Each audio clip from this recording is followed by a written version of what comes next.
سے پھر یہ کہ پوری دنیا میں اسلام کا بول بالا ہوگا، لیکن جب یہ ہو چکے گا اس کے بعد ایک سیلاب پھر آئے گا یاجوج اور ماجوج کا۔ تو یہ چونکہ پوری ایک سلسلہ ہے، ایک نسلیں ہیں اس کے اندر بہت سی، تو ان میں چونکہ تفصیلی اعتبار سے بہت سی باتیں جو ہے مختلف آراء بھی سامنے آئیں گی، تو میں نے جو رائے میری ہے وہ آپ کے سامنے بیان کر دی ہے۔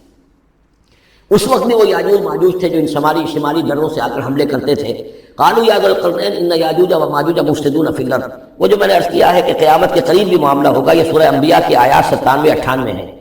حتی اذا فتحت یاجوج و ماجوج وهم من کل حدب ینسلون واقترب الوعد الحق فاذا هی شاخصۃ ابصار الذین کفروا۔ اب زیادہ دور نہیں، ہم سورہ انبیاء بھی قریب ہی آ رہی ہے، انشاءاللہ وہاں اس کو ہم پڑھیں گے۔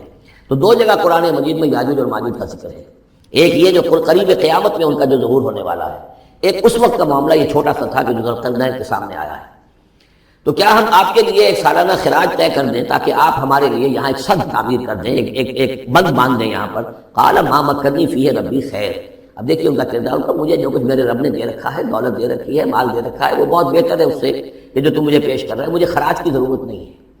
ہاں تمہاری ایک ضرورت ہے، میں وہ پوری کر دیتا ہوں۔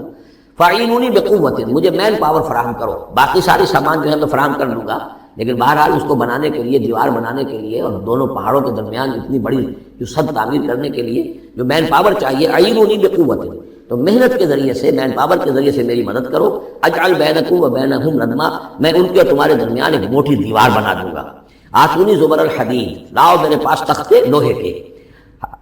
حتی اذا ساوا بین الصدفین، یہاں تک کہ جب دونوں جو اونچانے تھیں اس کے درمیان کا پورا علاقہ پر ہو گیا، بھر گیا، وہ لوہے کے تختے جو ہیں اس کے اندر بھرے جا رہے ہیں۔ حتی اذا ساوا، برابر کر دیا دونوں بھاگوں تو پہاڑ کی، قال انفخوا، اب ان کا کہ آگ جلاؤ اس کے نیچے، وہ دہکا دی بھٹی جس سے کہ وہ لوہا گرم ہوا اور لوہے کی تختے وہ گرم ہو گئے۔ حتی اذا جعلہ نارا، جبکہ وہ سارے کے سارے لوہے کے جو تپ گئے خود اور سرخ ہو گئے، قال آتونی افرغ علیہ قطرہ، تو کہا لاؤ میرے پاس پگھلا ہوا تانبا کہ میں اس کے اوپر اڈھیل دوں۔ تو اس طریقے سے گرین فورس کنکریٹ سے بھی 10 گنا سمجھیے مضبوط شے انہوں نے بنا دی کہ اس میں لوہا اور پھر لوہا سیسا یا تانبا پلایا ہوا، تو اس طریقے سے ایک بڑی مضبوط دیوار قائم کر دی۔ اس دیوار کے جو آثار اب بھی موجود ہیں، دیوار تو موجود نہیں ہے، یہ داریال اور دربند کے درمیان یہ کشادہ راستہ ہے اب بھی، یہ ویسٹ کوسٹ جو ہے کیسپین کا، اس کے ساتھ اس کی لمبائی 50 میل اور اس کی اونچائی 29 فٹ اور 10 فٹ چوڑی یہ دیوار تھی جو اس وقت بنی ہے، یعنی جس طریقے سے کہ بنتے ہیں بڑے بڑے بند، ان سے بھی بڑی یہ تھی سد تعبیر کی گئی۔ السد العالی کہلاتا ہے اسوان ڈیم جو ہے، جو مصریوں نے بنایا تھا، بہت بڑا ڈیم، السد العالی، اونچی دیوار۔ تو ہمارے ہاں یہ تربیلا اور منگلہ یہ سب کیا ہے، یہ اسی طرح کے ڈیم ہیں کہ پہاڑی سلسلے آ رہے ہیں، دریا سے آ رہا تھا، وہاں آپ نے دیوار کھڑی کر دی، پانی رک گیا اور وہ جھیل بن گئی۔ فمستطاعوا ان یظہروہ، تو انہوں نے کہا کہ اب یہ لوگ نہ تو یہ اس کے اوپر سے آ سکیں گے، اس کو نہ چڑھ سکیں گے، وما استطاعوا لہ نقبا، نہ اس میں کوئی سوراخ لگا سکیں گے، نقب لگا سکیں گے۔ قال ھذا رحمۃ من ربی، یہ سب اتنا بڑا کارنامہ کر کے بھی انہوں نے کہا یہ سب رحمت ہے میرے رب کی طرف سے، میرا کوئی کمال نہیں، یہ سب اللہ کی طرف سے ہے۔ فاذا جاء وعد ربی، اور جب میرے رب کا وعدہ آئے گا، جعلہ دکا، وہ اس پوری دیوار کو جو ہے ریزہ ریزہ کر دے گا، ختم ہو جائے گی دیوار۔ اب وہ دیوار وہاں موجود نہیں ہے، وہ ختم ہو چکی ہے امتداد زمانہ سے، اب اس کے کوئی آثار باقی نہیں رہے، بس آثار معلوم ہو جاتے ہیں کہ یہاں وہ دیوار ہوتی تھی، جس سے یہ میں نے ڈائمنشنز آپ کو دیے ہیں۔ وَكَانَ وَعْدُ رَبِّي حَقًّا، اور میرے رب کا وعدہ جو ہے وہ حق ہے، سچ ہے، پورا ہو کر رہے گا۔ وَتَرَكْنَا بَعْضَهُمْ يَوْمَئِذٍ يَمُوجُ فِي بَعْضٍ، اب جب یہ وقت آئے گا اللہ تعالیٰ کا قیامت کا وقت، ہم چھوڑ دیں گے اس روز ان کو، یہ ایک دوسرے میں گتھم گتھا ہو جائیں گے۔ یہ جو کچھ ہونے والا ہے قرب قیامت سے پہلے، جس قسم کے لشکر آنے ہیں اور جیسی جنگیں ہونی ہیں، اور یہ جو یاجوج ماجوج جب آئیں گے تو آتا ہے احادیث کے اندر کہ پورے دریا، پورے سمندر پی جائیں گے، ہر چیز کھا جائیں گے، اور یہ معلوم ہوتا ہے کہ چینیوں کے ہاں تو خاص طور پر سانپ بچھو جو شے ہو، کتا بلی، ہر شے چٹ رہے، کوئی شے نہ چھوڑے۔ اور میں سمجھتا ہوں کہ شاید آدم خور بھی ہو یہ کہ کسی وقت میں جب ان کو ضرورت پڑے تو آدمی کو بھی کھا جائیں، جو کتے کو، بلی کو، سانپ کو، بچھو، ہر چیز کو کھا جائیں۔ تو ان لوگوں کا معاملہ جو ہے واقعتاً یہ جب ابھی تو ذرا رکے ہوئے ہیں،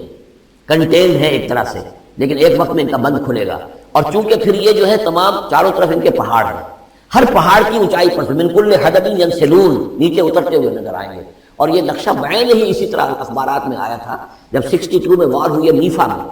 جو ہندوستان کا مشرقی جو علاقہ تھا جہاں سے چین اور بھارت کی جنگ ہوئی ہے، اس کے الفاظ جو اخبارات میں آئے تھے، waves after waves of Chinese soldiers were coming down the slopes، لہروں کی طرح، موجوں کی طرح چلے آئے، اتنے آدمی ہیں، ان کا تو کہنا یہ ہے کہ تم سب کے سب ہلاک ہو جاؤ گے، ہمیں تم ہلاک نہیں کر سکتے، ہم تو چیونٹیوں کی طرح جو ہے بلوں کے اندر گھس جائیں گے، ایٹمک وارفیئر کے بعد تمہارا تہس نہس ہو جائے گا، ہمارا کچھ نہیں بگڑے گا، ہم پھر نکلیں گے اور پوری دنیا کو فتح کریں گے، وہ یہ کہتے ہیں۔ اور معلوم ہوتا ہے کہ واقعتاً آخری جو بھی اس دنیا کا اللہ تعالیٰ نے جو بھی ایک نظام سوچا ہوا ہے، اس میں جو قیامت سے پہلے کا سب سے بڑا واقعہ پھر یاجوج و ماجوج کا ظہور ہوگا وہ، لیکن یہ کہ اس کا یہ مطلب نہیں ہے کہ جو پہلے ہوا ہے وہ نہیں ہے، اس سے پہلے بھی یاجوج ماجوج اگر آج سے 2500 سال پہلے کا معاملہ بھی ہے تو آج سے چند سو سال پہلے کا بھی ہو سکتا تھا۔ یہ کسی یعنی ایک پورے یوں سمجھیے نسل کا نام ہے۔ وَتَرَكْنَا بَعْضَهُمْ يَوْمَئِذٍ يَمُوجُ فِي بَعْضٍ وَنُفِخَ فِي الصُّورِ، اور پھر سور میں پھونکا جائے گا، فَجَمَعْنَاهُمْ جَمْعًا، اور پھر ہم ان سب کو جمع کر لیں گے، وَعَرَضْنَا جَهَنَّمَ يَوْمَئِذٍ لِلْكَافِرِينَ عَرْضًا، اور اس روز ہم جہنم کو سامنے لے آئیں گے کافرین کے سامنے۔ یہ ہے تمہارا انجام، یہ ہے تمہارے لیے جو ہم نے تیار کیا ہے۔ الذین کانت اعینہم فی غطاء عن ذکری، وہ لوگ جن کی نگاہیں ہمارے ذکر سے کوری ہو چکی تھیں، پردہ پڑا ہوا تھا ان پر، ہم یاد نہیں تھے، بس دنیا سامنے تھی، مسبب الاسباب کو بھول گئے تھے، اسباب پر سارا بھروسہ تھا، مادی اسباب و وسائل، مادی نعمتیں، مادی مال و اسباب، مادی چیزیں جو ہیں، یہی کی چمک دمک، یہی کی رونقیں، یہی کی شان اور شوکت، اسی کے پیچھے پڑے ہوئے تھے۔ وَكَانُوا لَا يَسْتَطِيعُونَ سَمْعًا، اور وہ سماعت سے بھی بہرہ مند نہیں رہے تھے، اب سن بھی نہیں سکتے تھے، حیوانوں کا سننا سنتے تھے۔ اب یہ آخری رکوع آ گیا ہے سورہ مبارکہ کا، اس میں یہ مضمون ایک اور تیکھے انداز میں آ رہا ہے کہ دنیا کی زندگی میں جب انسان گم ہو جاتا ہے تو در حقیقت یہی سب سے بڑی گمراہی ہے، اور یہی سب سے بڑا کفر ہے، اور یہی سب سے بڑا دجل ہے کہ دنیا نے آپ کو آخرت سے غافل کر دیا، دنیا نے آپ کو اللہ سے غافل کر دیا۔ یہ دنیا اور اس کی چمک دمک سے آپ اتنے متاثر ہوئے، گرویدہ ہوئے، اور اس عروس ہزار داماد کے ایسے عاشق ہوئے کہ آپ اللہ کو بھول گئے۔ یہ دجل ہے، اصل دجالیت یہ ہے اصل۔ باقی ایک شخص دجال وہ ایک الگ جگہ ہے اپنی جگہ پر، جس کا فتنہ آنا ہے، اور اس کے ذمن میں بھی میں نے عرض کیا تھا کہ میری کچھ تحقیق ہے، لیکن میں ابھی اس کو روک رہا ہوں، مزید اس کی توثیق اگر مجھے ہو گئی تو پھر میں وہ باتیں بیان کروں گا، اس لیے کہ اس مسئلے میں علماء کے مابین کافی شدید اختلاف ہے۔ افحسب الذین کفروا ان یتخذوا عبادی من دونی اولیاء، کیا کافروں نے یہ سمجھا ہے کہ وہ میرے بندوں ہی کو میرے مقابلے میں اپنے حمایتی بنا لیں گے؟ عیسیٰ میرا بندہ ہے، کیا وہ میرے مقابلے میں آ کر تمہاری حمایت کرے گا؟ عبد القادر جیلانی میرے بندے ہیں، کیا وہ میرے مقابلے میں آ کر تمہاری مدد کریں گے؟ کیا تم نے سمجھا میرے بندوں کو وہ میرے مقابلے میں من دونی اپنا حمایتی بنا لیں گے؟ انا اعتدنا جہنم للکافرین نزلا، ہم نے ایسے کافروں کے لیے جہنم کو بنا رکھا ہے ابتدائی مہمان نوازی کے لیے، ان کی مہمان نوازی ہوگی جہنم میں۔ قل هل ننبئکم بالاخسرین اعمالا، یہ ہے اس صورت کا عمود، جو میں نے کہا تھا کہ پہلے رکوع کے اندر انا جعلنا ما علی الارض زینۃ لها لنبلوہم ایہم احسن عملا، یہ سمجھیے کہ ایک کھوٹا تو وہاں گڑا ہوا ہے، دوسرا کھوٹا یہ ہے قل هل ننبئکم بالاخسرین اعمالا، کہیے ان سے کیا ہم تمہیں بتائیں اپنے عمل، اپنی محنت، اپنی جد و جہد، بھاگ دوڑ، اپنی سعی جو ہے اس کے اعتبار سے سب سے زیادہ گھاٹے میں کون ہے؟ محنت تو ہر ایک کر رہا ہے، جیسے کہ حضور نے فرمایا کلو نفسی یغدو فبائع نفسہ،